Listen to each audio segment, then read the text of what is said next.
Hello and welcome back to my channel. Grab your tea, your coffee, and your blanket and let's get cozy.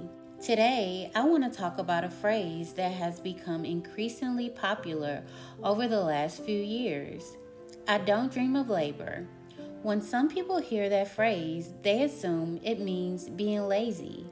They assume it means not wanting responsibility. They assume it means not wanting to contribute.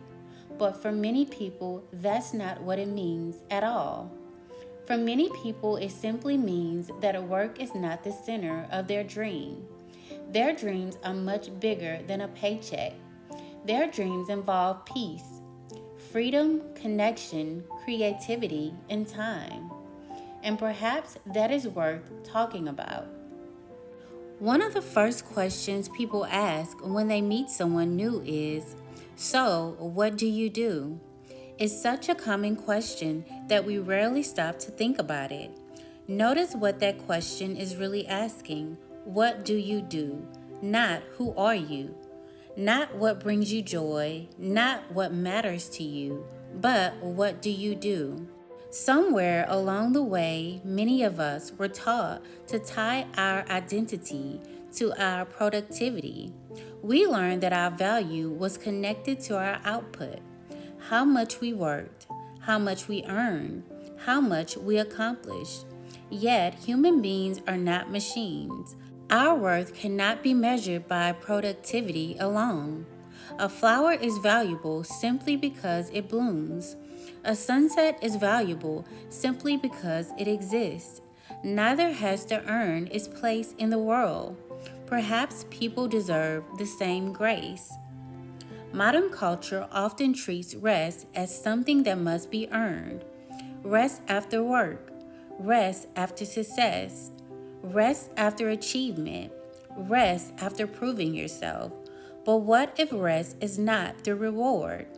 What if rest is a human need? Many people spend years running, always chasing the next goal, the next promotion, the next accomplishment, the next milestone. And when they finally reach it, the satisfaction lasts only a moment before another goal appears. The horizon keeps moving, the finish line keeps changing, and eventually, some people realize they have spent their entire lives preparing to live without actually living. When people say, "I don't dream of labor," what they often mean is, "I dream of something else." They dream of reading books on quiet mornings. They dream of spending time with the people they love. They dream of traveling, creating, learning, exploring, and watching the sunset. Making memories with their children. None of those dreams are wrong. In fact, those dreams may be closer to the heart of a life than many of us realize. At the end of our lives, few people wish they had answered more emails.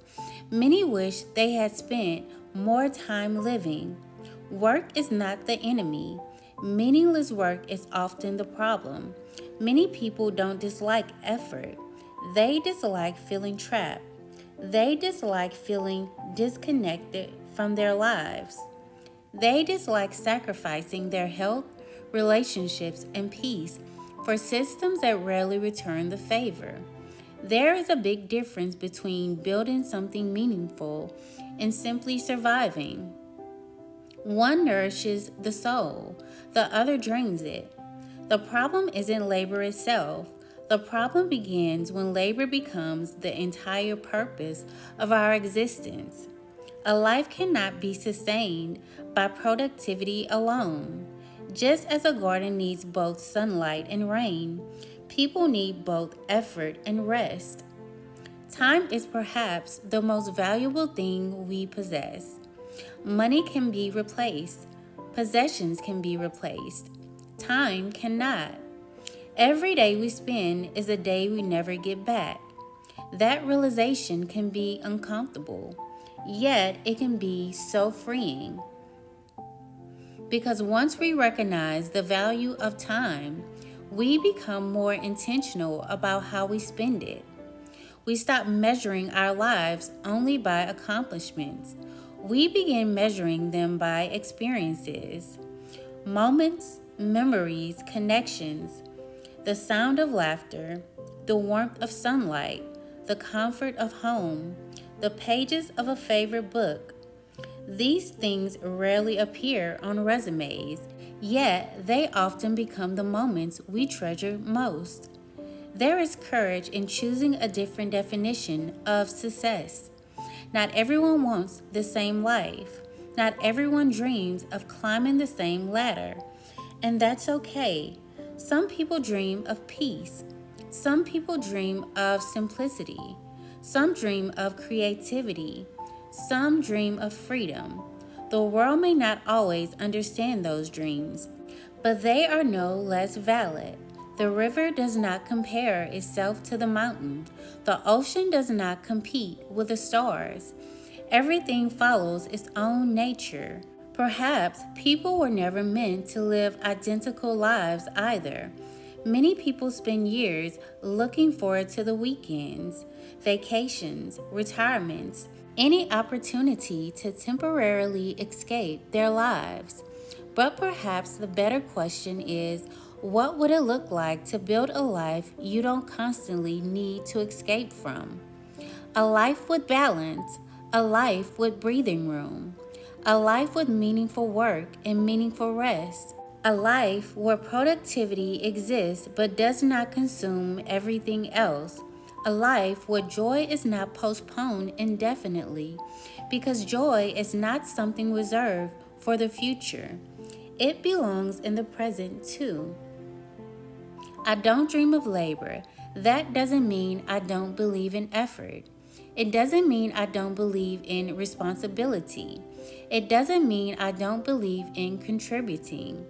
It simply means my dreams extend beyond work. I dream of peace. I dream of connection. I dream of growth. I dream of experiences. I dream of quiet mornings and meaningful conversations. I dream of a life that feels lived rather than merely endured. The trees grow because it's alive. The birds sing because it's alive. The ocean moves because it's alive. Perhaps life was never meant to be reduced to productivity. Perhaps life was meant to be experienced.